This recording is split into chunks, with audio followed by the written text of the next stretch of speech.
Hi there. Today I'm going to talk about nutrition and mainly nutrition. The reason for that is a friend of mine who has been watching these asked me what I did nutrition-wise to prepare myself. Once I found out I had breast cancer, I immediately sprung into action and she wanted to know what I did, so I'll talk to you about that today.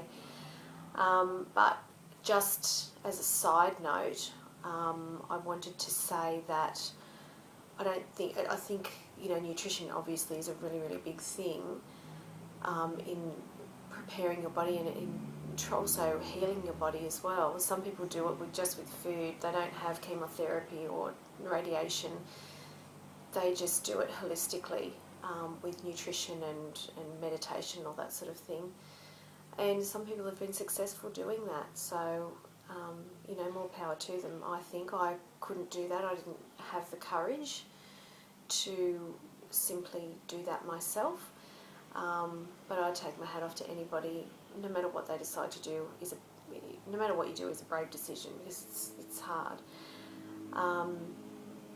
So basically, I think mind, body, and soul are really, really important things to get on track for treatment, along with chemotherapy. Even if you're going down the road of chemotherapy, still, I think, for me, yeah, I can't really say that's what people should do, but for me, I found it better to cope with knowing that I was doing something, which I'm sure I've already said to you before. So basically, mind, body and soul, so nutrition, exercise, meditation, really, really, really important things, because also, and some people will say that that's the only way you should go holistically, and other people will say that there's no way it makes even a difference. Some doctors I've spoken to say it doesn't make a jot of difference what you do, and I've read different things where people have said it doesn't matter. This person that I know was treated for cancer and they did everything nutritionally right and they meditated and they did yoga and they still didn't survive and all this sort of thing. So again, it's one of those things where everybody's cancer is different, everybody is different. You just need to get through it the best way that you possibly can, that suits you. For me, I thought it was important to actually make a mental effort to keep my head in the game. And the only way that I was going to do that was to, as far as mentally goes, was to meditate and do yoga and get exercise. Those are the three big things apart from nutrition. Those are the other three things that I really had to do to keep my head in the game. And I do it every day, pretty much every day. I mean, I have missed some days, but not many. Pretty much every single day is meditation, yoga, and usually it's either yoga or exercise. Sometimes it's both, yoga and a walk. Okay, so about nutrition, the first thing that my sister-in-law sort of said to me was that, and a few different things that she said to me actually, but one of the things that really struck me the most was that stress can really deplete your immune system, and without an immune system you've got nothing to fight off disease. And it stands to reason that a body with properly functioning defences is not going to allow disease to take over. So everybody, not just people that are fighting cancer, this is where it's so important nutritionally for everybody to look after what they're eating, because a body that is fed well and is just receiving all the nutrients that it needs is not going to allow disease to take over. So it sounds good enough to me. So that's what I'm basically trying to do. And although it's been very difficult for me during treatment to stick to the foods that I was doing before treatment started, and that's just been due to diarrhea, mouth ulcers, and things like that, and just basically nausea. Well, it was nausea to start with, so it's been very, very hard to stick to the diet. But I've had my last chemo treatment now, so once everything starts to get a bit more back to normal for me, I can take that diet back up again. properly the way I did before chemo started. And the basic plan for me is to just, because now I've got to work on getting strength and building myself back up again now, because my chemo has just totally stripped me of everything. Apart from the obvious, I feel like internally it's just stripped me of everything. So I've now got a massive job ahead of me to get my health back on track. And the plan for me is just to flood my body with nutrients. So that's what I'm going to do as soon as I can. I'm not quite there yet to sort of start doing that, but I've still got, a sore mouth. I've still got a few side effects that are going on, but that should all settle down, I think, within the next couple of weeks. So fingers crossed. I'm really looking forward to that. So with the diet, the one thing that she said to me was I had to alkalize my system, which sounds fairly straightforward, but it is not that easy to do if you have just a regular diet like most people do. But what I did was I went out and got some pH paper and I did a urine sample to see what my pH level was, if it was acid or alkaline, and it was very acid. Now that I don't know how this works, but I do know that if you have cancer in your system, the environment is obviously an acid environment, either caused by the cancer or you get cancer because you have an acid environment.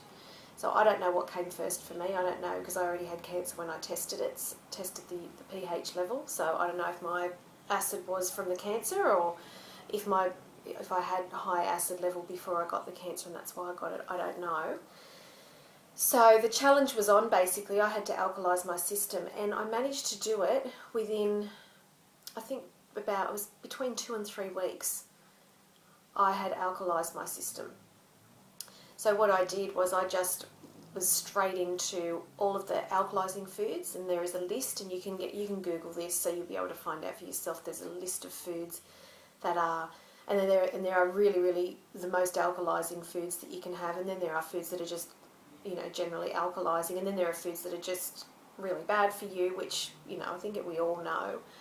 And then there are foods that are kind of borderline and all that sort of thing. So it's kind of up to you what you do, but but I just went strictly, the only foods that I ever ate were alkalising foods. That was it for that time, and it's amazing, and it's also empowering to then do, when I did that test 2 to 3 weeks later, to go, hey, I just did that myself purely through food.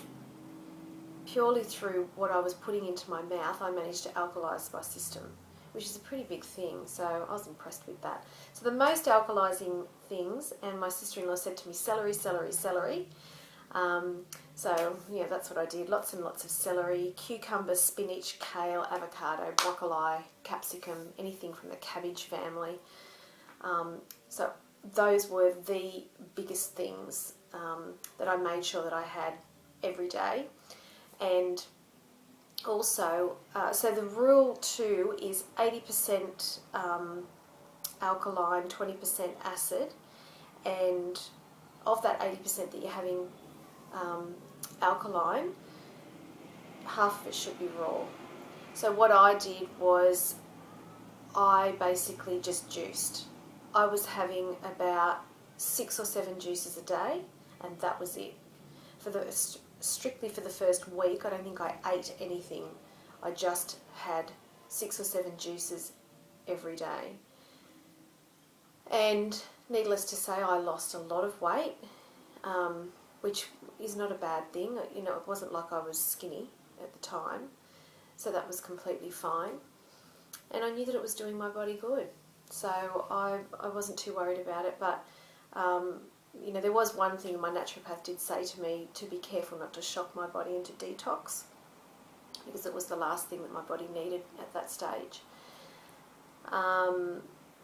So I sort of slowly started to eat again after that first week. I was still doing, I think I cut down to maybe 4 or 5 juices, and then I would have a little bit of food. I would have sort of dinner at night.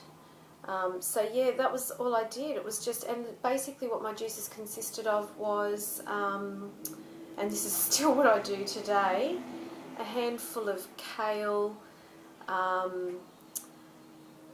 cucumber, or like, you know, just a small cucumber, a green apple or a pear, and a carrot, and ginger, and some coconut water.